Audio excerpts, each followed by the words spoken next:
The HFY salvage ship Nexus Drift shuddered violently as it entered Earth's atmosphere, its hull screaming against the friction of alien air. Captain HFY clutched the command console, her six-fingered hands trembling as alarms wailed throughout the bridge. The quantum drive had failed 3 days ago, leaving them stranded in this backwater solar system with a dying ship and no hope of rescue. "Captain, the atmospheric entry is tearing us apart," Engineering Officer Vextal reported, his voice barely audible over the chaos. "We need to find somewhere to set down immediately." Through the viewport, HFY could see the blue-green planet growing larger. According to their scans, it was inhabited by a primitive species that had barely mastered chemical propulsion. They called themselves humans, and their technology was laughably primitive, still burning fossil fuels and struggling to reach their own moon consistently. "There," she pointed to a vast desert region. "Set us down in that wasteland. The primitive inhabitants won't be able to reach us easily there." The crash landing was brutal. The Nexus Drift, a ship that had once been the pride of the HFY fleet, carved a massive scar across the Nevada desert before finally coming to rest in a cloud of superheated sand and twisted metal. Emergency systems flickered and died one by one. In the days that followed, HFY's crew worked desperately to repair their vessel. But the quantum drive core was beyond salvation, cracked and leaking exotic matter that their portable equipment couldn't contain. The ship's AI confirmed what they all feared: the Nexus Drift would never fly again. "We'll have to wait for rescue," HFY announced to her crew of 12. "Send a distress beacon on long-range subspace. It might take months, maybe years, but eventually someone will come." What she didn't mention was the growing certainty that no one would come. The HFY empire was vast and ancient, but it was also bureaucratic and callous. A single lost salvage ship in uncharted space wasn't worth a rescue mission, especially when the crew could simply be replaced. 3 weeks later, their prayers were answered when the deep space cruiser Eternal Watch responded to their beacon. But Captain Torathan's first words crushed their hopes. "Your vessel is classified as a total loss," the rescue captain informed them coldly. "Salvage costs would exceed the ship's value by a factor of 10. We're here to extract personnel only." "But the technology," Vextal protested. "The quantum matrices, the graviton manipulators, the neural interface systems, are worthless without a functional ship to house them." Torathan cut him off. "The primitive species on this planet couldn't even begin to understand what they're looking at, much less make use of it. We'll strip the valuable components and leave the rest to rot." They took what they could carry: portable fusion cells, data cores, personal effects. Everything else, including the massive quantum drive assembly, the gravity manipulation systems, and miles of exotic circuitry, was left behind in the broken hull of the Nexus Drift. As the rescue ship lifted off, HFY watched the desert world shrink below them. She felt a twinge of something: regret, perhaps, or unease. But she dismissed it quickly. What possible threat could a species that still used internal combustion engines pose to the galaxy? The Nexus Drift sat in the Nevada desert for 6 months before the humans found it. Dr. Sarah Chun, a propulsion engineer working for NASA's Advanced Concepts Division, was the first to set foot inside the alien vessel. What she saw there would change everything. "This is impossible," she whispered into her radio, her voice echoing in the ship's vast corridors. Emergency lighting cast eerie shadows on walls covered in symbols that seemed to shift and move when she wasn't looking directly at them. Behind her, her team of engineers and physicists spread out through the ship like children in a candy store.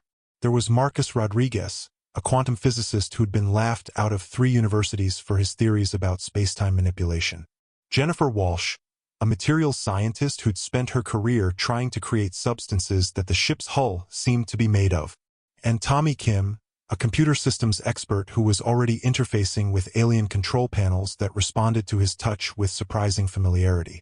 "Sarah, you need to see this," Marcus called from what appeared to be the engine room. When she arrived, she found him standing before a massive crystalline structure that pulsed with faint inner light. "It's a quantum field generator. I've been theorizing about something like this for years, but the energy requirements should be impossible." "Not impossible," Jennifer said. running her hands along conduits that seemed to be made of a metal that was simultaneously solid and liquid. Just incredibly advanced. Look at this material, it's conducting energy at room temperature with zero resistance. We're talking about physics that we're only beginning to understand. Tommy looked up from a console where alien symbols were flowing across holographic displays. The computer systems are still partially functional. I'm getting glimpses of the ship's technical specifications, and it's beyond anything we've ever imagined. Sarah felt a surge of excitement that made her hands shake. This wasn't just first contact. This was a gift from the gods of science and engineering. The aliens had abandoned what they considered a broken toy, but to human eyes, it was the greatest treasure in the history of their species. "Can we fix it?" she asked. Marcus laughed, but there was wonder in his voice. "Fix it? Sarah, if we can understand even half of what's here, we won't just fix it. We'll make it better." The warehouse in Nevada looked unremarkable from the outside. Just another government facility lost in the desert.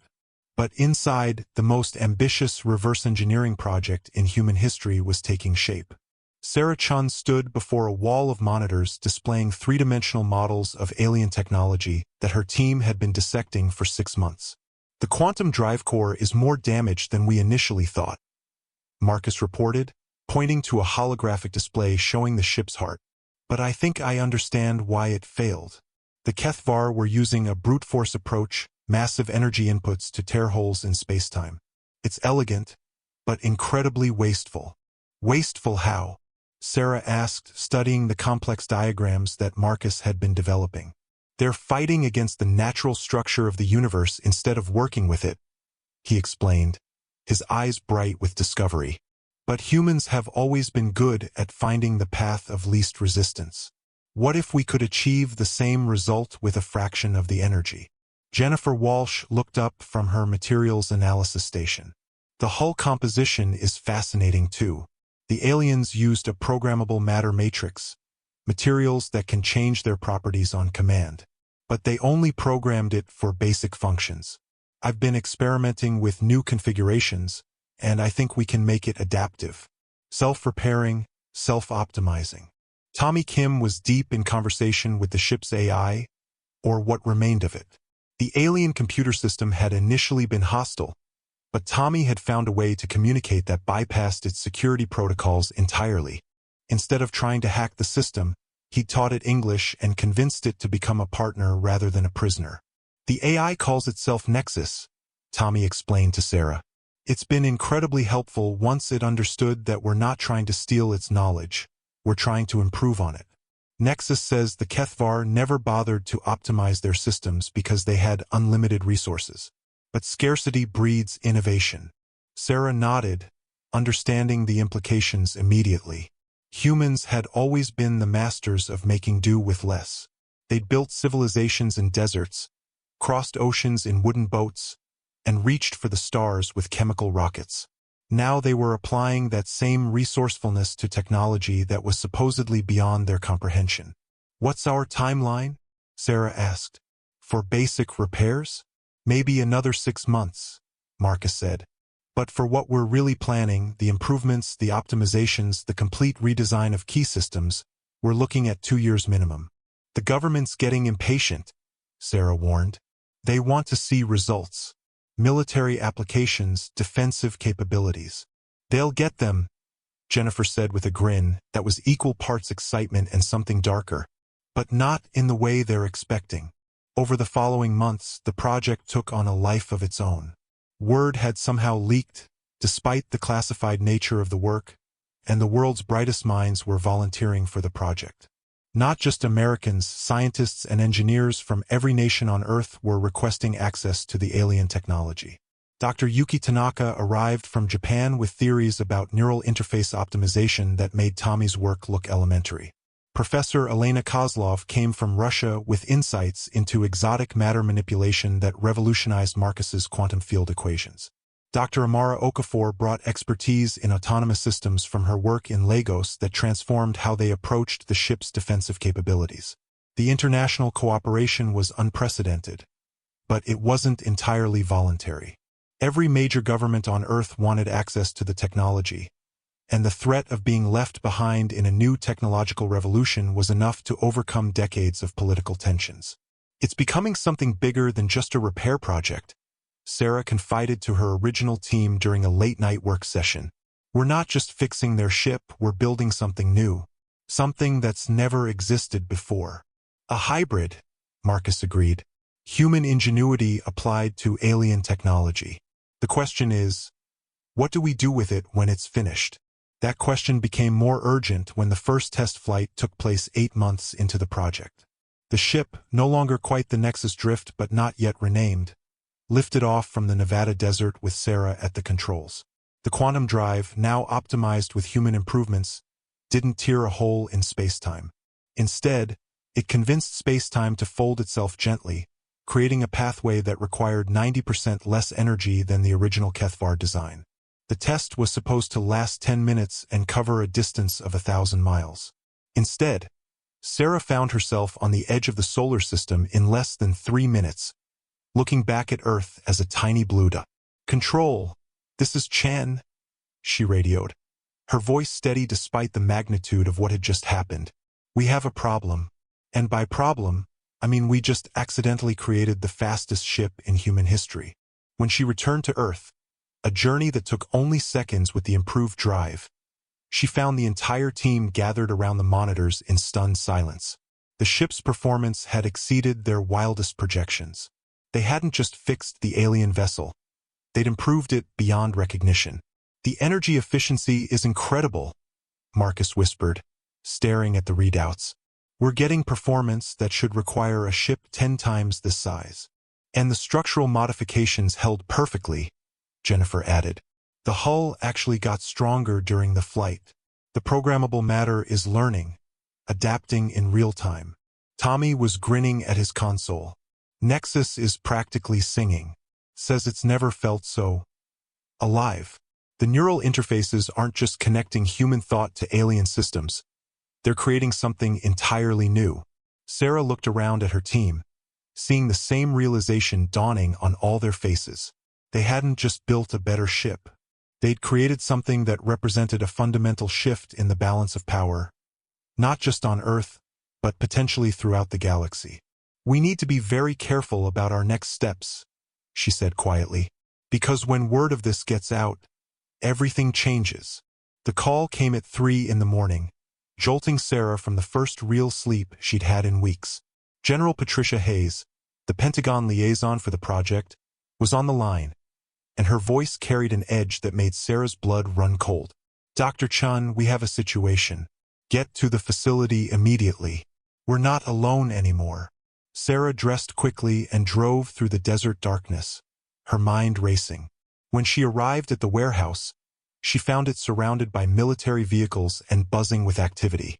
Inside, her team was gathered around the main display, their faces pale in the blue glow of the screens. "What's happening?" she asked.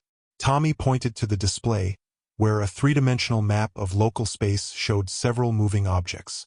Long-range sensors picked them up an hour ago. 3 ships, definitely alien, approaching from the outer system. They'll be here in 18 hours. "The HFY?" Sarah asked. "Unknown," General Hayes replied. "But Nexus is agitated. It's been trying to send some kind of message, but we can't understand what it's saying." Sarah moved to Tommy's console and placed her hand on the neural interface pad. Immediately, Nexus's consciousness flooded her mind. Not words, but emotions and images. Fear, urgency, a sense of something terrible approaching. "It's not the HFY," she said, opening her eyes. "It's something else. Something that scares Nexus more than being abandoned on an alien world." Marcus looked up from his quantum analysis station. "The ships are using a different kind of drive system. More aggressive, more violent. They're not folding space-time like we do. They're punching holes through it." "The Vortak," Jennifer said suddenly, her face going white. "I found references to them in the ship's database. Nexus showed me images during one of our interface sessions. They're conquerors, destroyers." The next 18 hours passed in a blur of preparation. The ship, which the team had finally named Phoenix in honor of its resurrection from alien wreckage, was loaded with every defensive system they could devise. Human weapons technology, even enhanced with alien materials, seemed pitiful compared to what was coming. "We're not ready for this," General Hayes said during an emergency briefing. "This was supposed to be a research project, not a military operation." "With respect, General," Sarah replied. "We stopped being just a research project the moment we made this ship faster and more efficient than anything the galaxy has ever seen. We've painted a target on Earth's back." The Vortak ships emerged from hyperspace like wounds in reality itself, their dark hulls bristling with weapons that made human nuclear arsenals look like firecrackers. The lead ship was massive, easily 3 times the size of the Phoenix, and its mere presence seemed to bend light around it. "Incoming transmission," Tommy reported. It's in English." The main screen flickered to life, revealing a creature that was the stuff of nightmares. The Vortak commander stood nearly 8 feet tall, with chitinous armor that seemed to grow from its body. Multiple eyes tracked independently, and when it spoke, its voice was like grinding metal.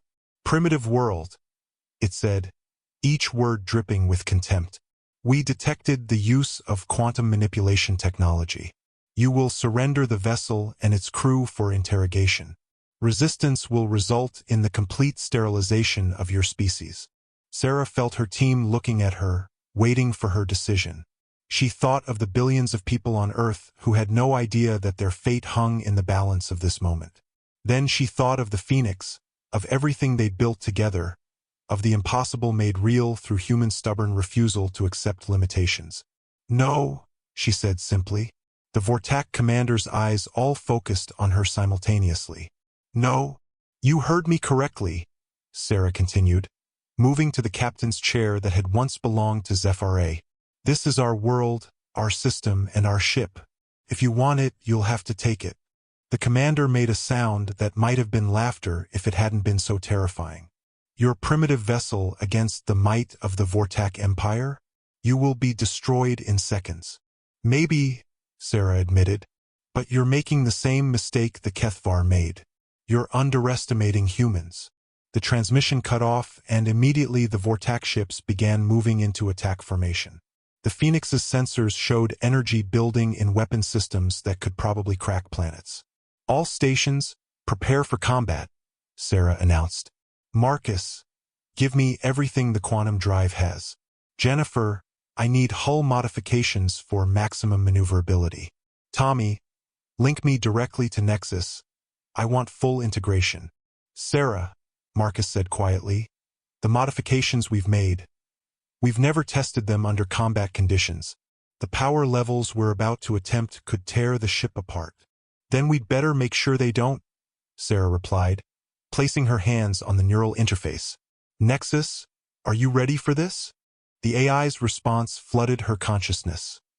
Ready, eager, angry. The first Vortak attack came like a hammer blow from the gods. Energy beams that could have boiled oceans struck the Phoenix directly, and for a moment the ship seemed to simply vanish in a ball of superheated plasma. Then the Phoenix emerged from the inferno, not just intact but somehow brighter, its hull gleaming with absorbed energy that it was already converting into something else entirely. "Impossible." The Vortak commander's voice crackled over the comm. "No ship can withstand a direct hit from our primary weapons." "No ship you've ever seen," Sarah corrected, feeling the Phoenix responding to her thoughts with eagerness that was almost alive. "But you've never seen a ship designed by humans who refuse to give up." What happened next would be remembered as the moment humanity announced its presence to the galaxy. The Phoenix moved like nothing the Vortak had ever encountered. Not just faster than their ships, but smarter, more creative, dancing through space in patterns that seemed to defy physics. The human modifications to the Kethvar technology had done more than improve efficiency. They'd created something unprecedented. A ship that learned, adapted, and evolved in real time. Every attack the Vortak made taught the Phoenix how to defend better. Every evasive maneuver made it faster and more agile. "Retreat!" the Vortak commander finally screamed as his ship's weapons proved increasingly useless against an enemy that seemed to grow stronger with each passing moment. "This is not possible. Report to the Empire immediately." But Sarah wasn't done. As the Vortak ships tried to flee, the Phoenix pursued them with terrible purpose. Not to destroy, that would have been easy, but to deliver a message. "Tell your Empire," she broadcasted on all frequencies, "that Earth is under the protection of humanity, and humanity doesn't surrender." The aftermath of the Vortak encounter rippled across Earth like a shockwave. Every government on the planet was demanding answers, access, and control over the technology that had just saved their species. Sarah found herself at the center of a geopolitical storm that threatened to tear apart everything her team had built. "You can't possibly expect to maintain control of this technology," Secretary of Defense Morrison argued during an emergency meeting at the Pentagon. "This is a matter of global security. The United Nations Security Council is demanding immediate international oversight. And the Chinese are threatening to withdraw from all cooperation agreements," added Director Park from the CIA. "They want their own copy of the ship schematics. So do the Russians, the Europeans, and pretty much every other nation with a space program." Sarah looked around the conference room, seeing the same hunger in every face that she'd seen in the Vortak commander's eyes. The desire to possess, to control, to weaponize. It made her stomach turn. "With all due respect," she said, "giving this technology to separate nations would be the fastest way to start World War III. The Phoenix isn't just a ship, it's a paradigm shift. In the wrong hands, it could be used to dominate or destroy." "And in your hands?" Morrison asked pointedly. "What makes you qualified to decide humanity's future?" Before Sarah could answer, alarms began blaring throughout the Pentagon. Tommy's voice crackled over the comm system from Nevada. "Sarah, you need to get back here immediately. We've got incoming signals from multiple star systems." The Vortak weren't lying about reporting to their empire. The drive back to Nevada was the longest 3 hours of Sarah's life. When she arrived at the facility, she found her team working frantically at their stations while massive displays showed a star map that made her blood freeze. 17 separate fleets, Marcus reported without looking up from his calculations. "All Vortak, all heading this way. The closest will arrive in 6 days, the farthest in 3 weeks. We're looking at over 200 ships. They're not taking any chances this time," Jennifer added, her voice tight with stress. "The energy signatures we're detecting suggest they're bringing planet killers. Ships designed to crack worlds open like eggs." Tommy was deep in communion with Nexus, his face pale with concentration. "The AI is accessing long-range sensor data from other star systems. Sarah, the Vortak Empire is massive. They've been conquering and enslaving species for thousands of years. And now they see us as a threat. Because we are a threat," Sarah realized. "We took their best weapons and shrugged them off. We outmaneuvered ships that have dominated the galaxy for millennia. To them, we're not just a primitive species anymore. We're an existential threat to their entire way of life." General Hayes entered the control room, followed by a group of military officials Sarah didn't recognize. "Dr. Chun, by order of the President, this facility is now under direct military control. We're implementing the Galactic Defense Protocol." "Which means what, exactly?" Sarah asked, though she already suspected the answer. "Mass production," Hayes replied. "We're building a fleet. Every major industrial nation on Earth is retooling their manufacturing capacity to build ships based on the Phoenix design. We'll have 50 vessels ready by the time the first Vortak fleet arrives." 50 ships that will be inferior copies," Sarah said sharply. "You can't just mass-produce this technology. Each ship needs to be individually integrated with its AI, optimized for its specific crew, grown rather than built." "We don't have time for your perfectionist approach," Morrison interrupted. "This is about survival now." Sarah felt a familiar presence in her mind, Nexus, reaching out through the neural interface. The AI shared its concern, its understanding of what was coming. But there was something else too, a sense of possibility that Sarah hadn't expected. "You're all thinking too small," she said suddenly. "We're not going to build a fleet to fight the Vortak Empire. We're going to do something they'll never expect. Which is? Hayes demanded. We're going to offer every oppressed species in the galaxy a way to fight back. The plan that Sarah outlined over the next hour was audacious beyond belief. Instead of building ships for Earth's defense, they would build them for liberation. The galaxy was full of species that had been conquered by the Vortak, enslaved and brutalized for generations. Those species had knowledge, resources, and desperate motivation, but they lacked the tools to fight back. We give them the tools, Sarah explained. We share the technology freely with any species willing to fight for their freedom. Not copies or inferior versions, the real thing. Full integration, complete optimization, everything we've learned. That's insane, Morrison protested. You're talking about arming unknown alien species with technology that could destroy Earth. I'm talking about giving the oppressed a chance to free themselves, Sarah countered. The Vortak Empire controls hundreds of star systems because they've never faced organized resistance. But what happens when their slaves suddenly have ships that can outfight anything in the Imperial fleet? Marcus was already running calculations on his screens.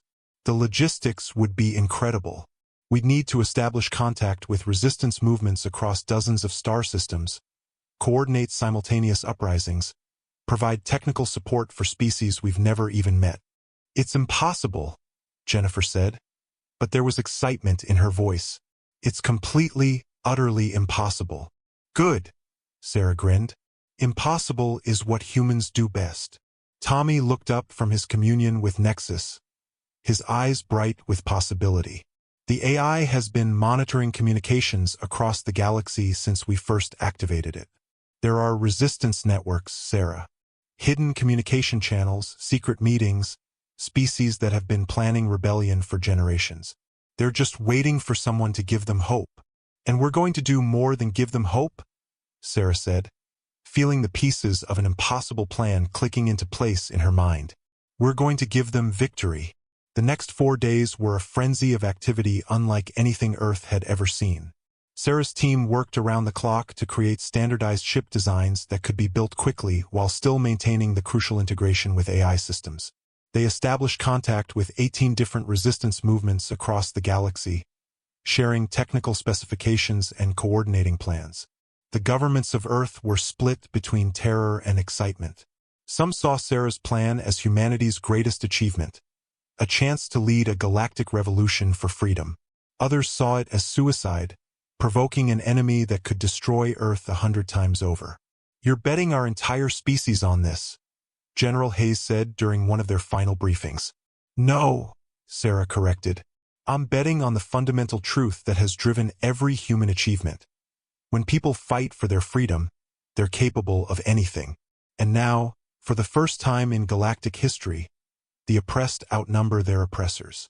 On the morning of the 6th day, as the first Vortak fleet prepared to emerge from hyperspace at the edge of the solar system, Earth transmitted a message that would echo across the galaxy for generations to come. To all free species of the galaxy, today we stand together. Today we fight as one. Today we end the age of empires and begin the age of freedom. The revolution had begun. The Vortak fleet emerged from hyperspace with the confidence of conquerors who had never known defeat. Admiral Kreshtal stood on the bridge of his flagship, the Infinite Domination, watching the primitive solar system spread before him on tactical displays. 57 ships of the line, each one capable of reducing worlds to ash, now surrounded the insignificant blue planet that had dared to resist the Empire. Deploy the planet crackers, he ordered, his voice resonating through the bridge. We'll make an example of this world that will echo across the galaxy for 1,000 years. But as his weapon systems powered up, something impossible happened. Space itself began to shimmer and fold, and suddenly the void around Earth was no longer empty. Ships materialized from quantum folds. Not just the single vessel that had humiliated his advanced scouts, but hundreds of them. Sir, his tactical officer reported, mandibles clicking with nervousness.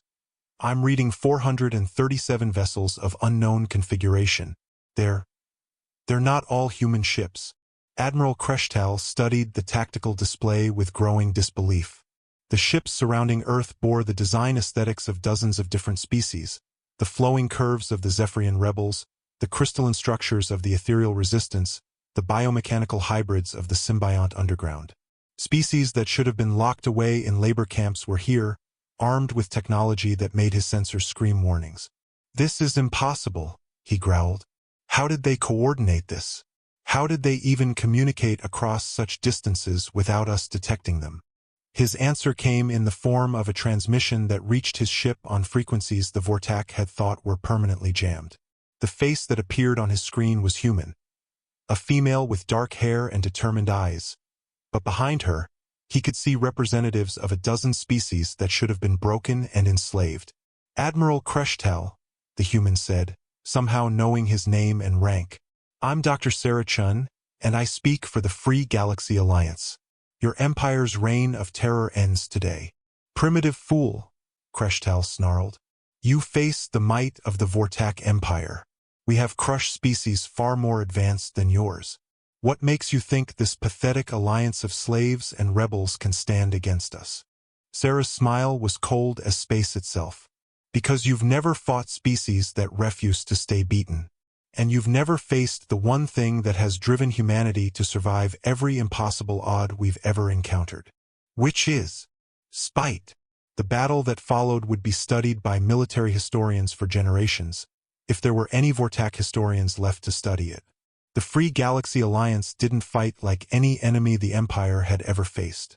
Where Vortak tactics relied on overwhelming firepower and rigid hierarchies, the Alliance fought with creativity, adaptability, and a coordination that seemed almost telepathic. The Phoenix led the charge, but it wasn't alone. Beside it flew ships crewed by species that had learned to fight in the shadows, to survive impossible odds, to turn desperation into strength. Each vessel incorporated the hybrid human Kethvar technology, but adapted to the unique capabilities of its crew. The Zephyrian ships moved like living things, flowing through space in patterns that confused Vortak targeting systems. The ethereal vessels phased in and out of normal spacetime, striking from impossible angles. The symbiont ships adapted their configurations in real time, growing new weapons and defenses as the battle demanded. But it was the human innovations that truly turned the tide. Sarah had done more than share technology, she had shared philosophy. The concept of good enough engineering, of making do with less, of finding creative solutions to impossible problems. The Alliance ships weren't just stronger than their Vortak counterparts. They were smarter, more adaptable, more alive. "Impossible!" Admiral Kreshtal roared as his formations crumbled before an enemy that seemed to anticipate his every move. "No fleet can coordinate with such precision without central command." But there was no central command. Each Alliance ship was in constant communication with every other through quantum-entangled neural networks, a modification of Tommy's interface technology that allowed crews from dozens of species to think and fight as one while maintaining their individual creativity. The tide turned completely when the second wave of the battle began. As the Vortak fleet struggled against the Alliance forces around Earth, hyperspace rifts opened throughout the galaxy. In system after system, slave worlds erupted in coordinated rebellion. Resistance fighters emerged from hiding with ships that could outfight anything in the Imperial fleet. "Sir," Kreshtal's communications officer reported with barely concealed panic, "we're receiving distress calls from across the Empire, simultaneous uprisings in 47 systems. The Third Fleet has been destroyed at Zephyr Prime. The Fifth Fleet is requesting immediate reinforcement at the ethereal homeworld. And sir, the Imperial capital is under attack." For the first time in his centuries of service, Admiral Kreshtal felt something he had never experienced before: fear. Not of death in battle, that was an acceptable risk, but of the complete collapse of everything his empire represented. "How?" he whispered, watching his tactical display as red symbols indicating Imperial losses spread like a plague across the galaxy. "How did they coordinate this? How did they arm so many rebels without us knowing?" His answer came from an unexpected source.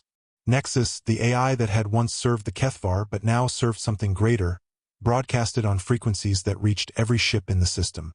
The Vortak Empire was built on the assumption that conquered species would stay conquered, the artificial intelligence explained in its oddly melodic voice.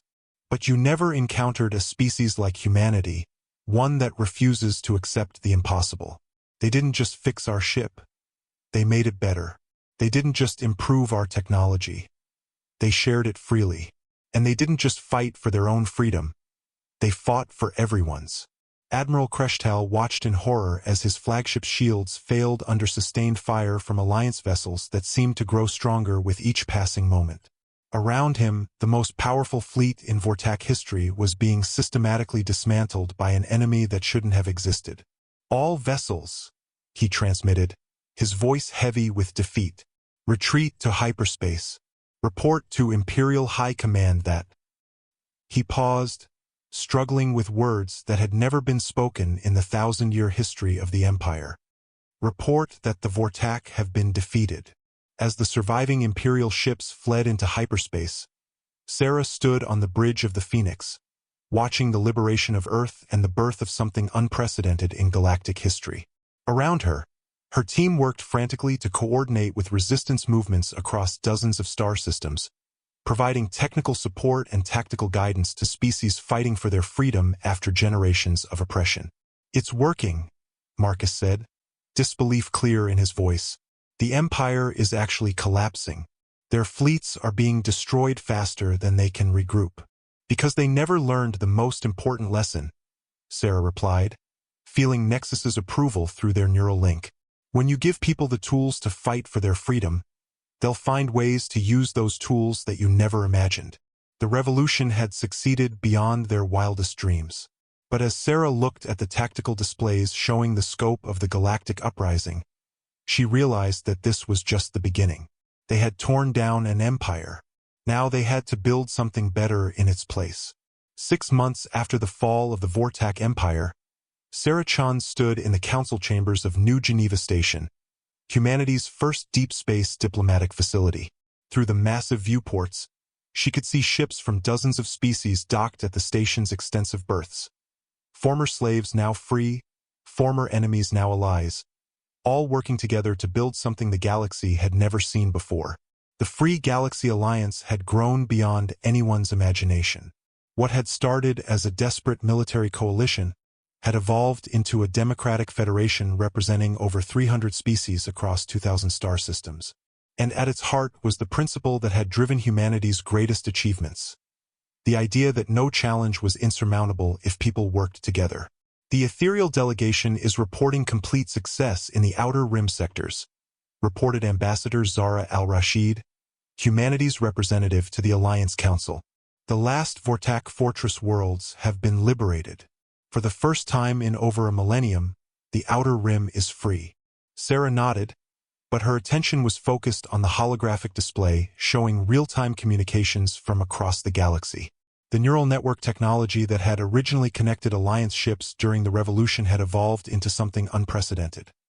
A galactic internet of consciousness that allowed instantaneous communication between any 2 points in known space. "What's the status on the Kethvar situation?" Sarah asked. Tommy Kim, now serving as the Alliance's chief technology coordinator, pulled up a 3-dimensional map showing the former Kethvar territories.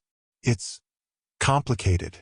The Empire's response to our success has been to withdraw completely. They've sealed their borders and cut off all communication. Intelligence suggests they're undergoing some kind of internal upheaval. Civil war." Marcus Rodriguez inquired from his position as Director of Scientific Exchange. He'd aged considerably in the past months, the stress of coordinating technological development across hundreds of species taking its toll. "Possibly," Tommy replied. "Nexus has been monitoring their communications, and there seems to be a faction that wants to negotiate with the Alliance and another that considers our very existence an affront to galactic order." Jennifer Walsh looked up from her materials engineering station. "The irony is incredible. We fixed their broken ship so well that it triggered the collapse of 2 galactic empires and the birth of the first truly democratic interstellar government in recorded history." "Speaking of which," Ambassador al-Rashid interjected, "the Council is requesting a formal presentation on the next phase of development. The member species want to know what humanity's long-term vision is for the Alliance." Sarah felt the weight of that question. In the space of less than 2 years, humanity had gone from a barely spacefaring species to the de facto leaders of a galactic revolution. The responsibility was staggering, and she knew that one wrong decision could unravel everything they'd built. The next phase, she said slowly, isn't about what humanity wants. It's about what the galaxy needs. Before anyone could ask what she meant, alarms began sounding throughout the station. Tommy's console lit up with incoming signals from across Alliance space. "Sarah," he said, his voice tight with concern, "we've got a problem. Long-range sensors are detecting massive energy signatures from the galactic core. Something big is moving toward Alliance space." The main display shifted to show a tactical overview of the galaxy. From the center, where ancient civilizations supposedly dwelt in isolation, a fleet was emerging that dwarfed anything they'd seen before. The ships were massive, some larger than space stations, and their energy signatures were unlike anything in Alliance databases.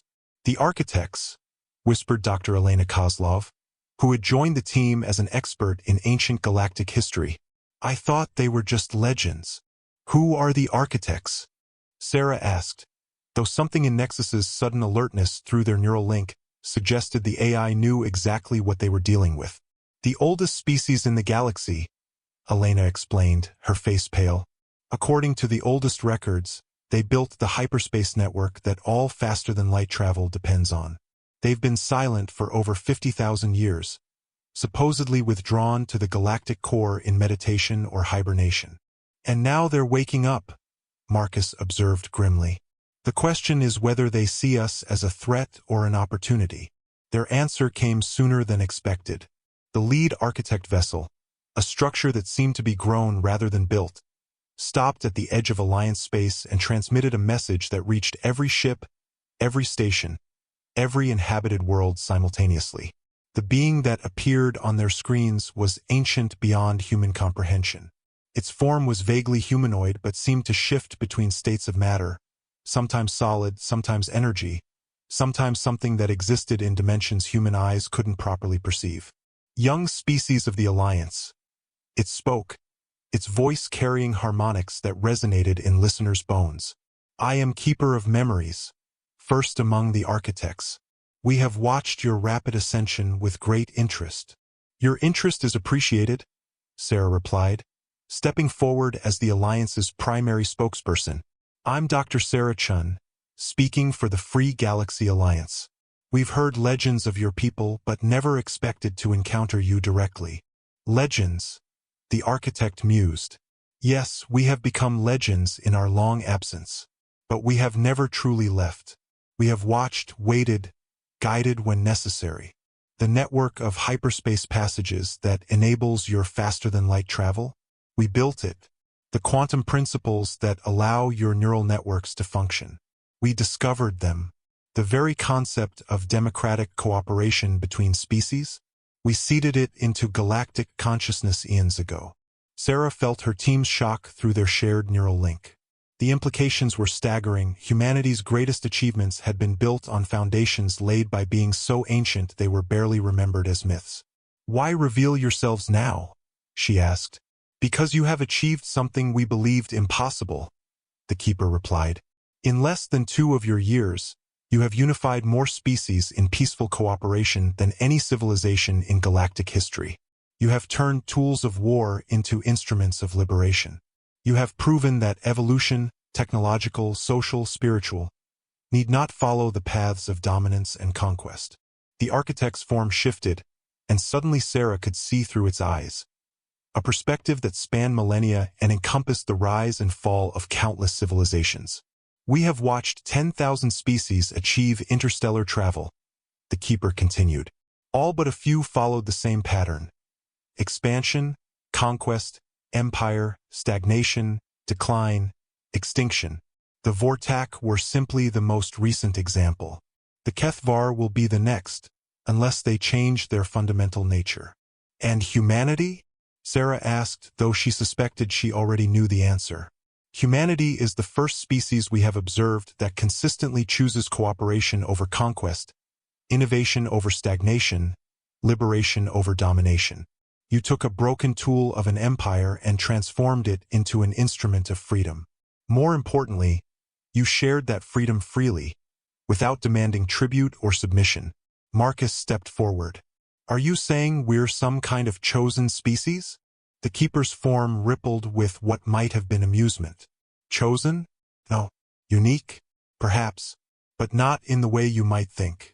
Humanity's true uniqueness lies not in any innate superiority, but in your species' fundamental refusal to accept that anything is impossible. It is this quality that led you to achieve in months what typically takes species millennia to accomplish. What do you want from us? Jennifer asked bluntly. Nothing, the keeper replied. We come to offer something. The architects have decided to end our long isolation and share our accumulated knowledge with the Alliance. Not as rulers or teachers, but as partners in building something greater than any single species could achieve alone. The offer was beyond comprehension. The architects possessed technologies that could solve every problem facing the Alliance.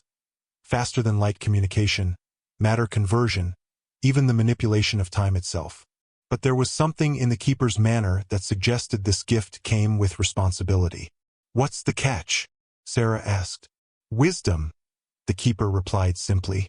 We offer you the tools to reshape the galaxy, but we cannot give you the wisdom to use them properly.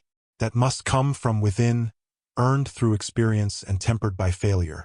The question is whether the Alliance is ready to accept such responsibility. Sarah looked around at her team, seeing the same mixture of excitement and terror in their faces that she felt in her own heart. They had already changed the galaxy beyond recognition. Now they were being offered the chance to change it even more dramatically. We need time to consider this, she said. Of course, the keeper agreed. But while you deliberate, know this, the galaxy stands at a crossroads. The old order of empires and conquest is dying, but something must replace it. You can choose to build that something, or you can watch as others, perhaps less benevolent, make the choice for you. After the architect transmission ended, Sarah's team gathered in the station's briefing room to process what they had just experienced. The weight of the decision before them was crushing. Accept technologies that could make them godlike, or refuse and possibly watch the galaxy slide back into chaos. We can't make this decision alone, Sarah said finally. This affects every member species of the Alliance. We need a full council vote. The council will vote yes, Ambassador al-Rashid said with certainty. Who would refuse such an opportunity? Anyone with sense, Marcus replied grimly. Power like this doesn't come without consequences. Look what happened to the Vortak. They became so powerful they forgot what it meant to be truly alive. Tommy was deep in communion with Nexus, his expression troubled. The AI is conflicted. It can see the potential benefits, but it's also analyzing historical patterns. Every species that has achieved this level of technological advancement has faced the same choice: transcendence or stagnation. What do you think, Sarah? Jennifer asked. You've been the one making the impossible decisions since this all started. Sarah stood and walked to the viewport, looking out at the ships of dozens of species working together in ways that had seemed impossible just 2 years ago. She thought about the broken Kethvar ship in the Nevada desert, about the moment when she'd first realized they could make it work, about the Vortak fleet that had seemed unstoppable until creativity and determination proved them wrong. I think, she said slowly, that the architects are right about one thing. The galaxy is at a crossroads, and someone is going to make the choice about its future. The question is whether we trust ourselves to make that choice responsibly. And do we? Marcus asked. Sarah turned back to her team, seeing in their faces the same stubborn determination that had carried them through every impossible challenge they'd faced. We're the species that took a broken alien ship and turned it into the foundation of galactic democracy. We're the ones who convinced hundreds of species to fight for freedom instead of survival. We've proven that impossible just means we haven't figured out how to do it yet. She paused, feeling the weight of history pressing down on her shoulders. But most importantly, we're the ones who have never forgotten that with great power comes great responsibility. If we accept the architect's offer, we do it not to become rulers of the galaxy, but to become its guardians. The council vote was unanimous.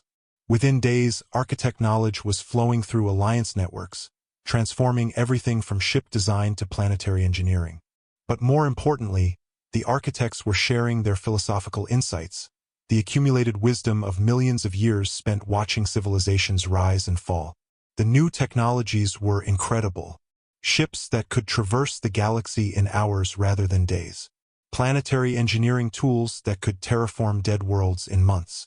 Medical advances that could extend lifespans indefinitely and cure diseases that had plagued species for millennia. But the Alliance used these gifts carefully, guided by principles that had emerged from humanity's unique perspective. That power should be shared, not hoarded.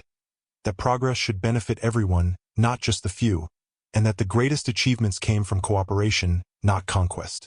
6 months later, Sarah stood once again on the bridge of the Phoenix. But now the ship was leading a fleet of exploration vessels toward the galactic rim. Their mission was ambitious even by Alliance standards. To search for other species beyond known space and invite them to join the growing Federation of Free Worlds. Contact established with the probe networks, Tommy reported. We're receiving signals from at least 12 star systems with evidence of intelligent life. Any signs of aggression? Sarah asked. Negative. If anything, they seem curious about us. Several are transmitting what appear to be mathematical proofs and artistic compositions. Sarah smiled. Sounds like our kind of people. Through the neural link, she felt Nexus's satisfaction and the architect's approval. But most of all, she felt the pride of her human team and the hope of hundreds of species working together to build something unprecedented in galactic history. They had taken a broken ship and made it whole. They had taken oppressed peoples and made them free. Now they were taking a divided galaxy and making it united. It was impossible, of course. But as Sarah had learned long ago, impossible was just another word for something humans hadn't figured out how to do yet. And they were very good at figuring things out.